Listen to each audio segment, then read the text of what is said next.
Okay. Kung tututukan kita ng baril, papasukin ko bahay mo na may baril ako.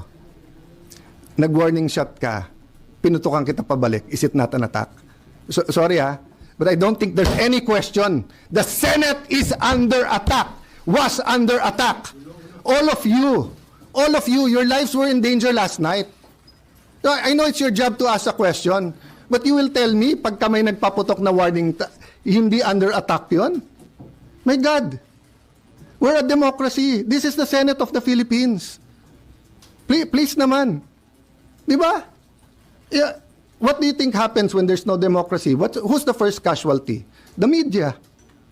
Wala nang media kapag wala.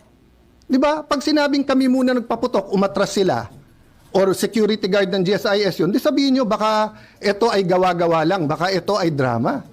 Pero nagko-focus kami dito, hinihintay namin articles of impeachment. Nakita nyo naman lahat ng pangyayari. Napakagaling ko naman mag-orchestrate ng lahat na yan. Kaya kong papuntahin dito mga armadong grupo. You know my history. I've been in government since 1992. Do you have any history of doing that? O sa Taguig, have we done anything like that ever?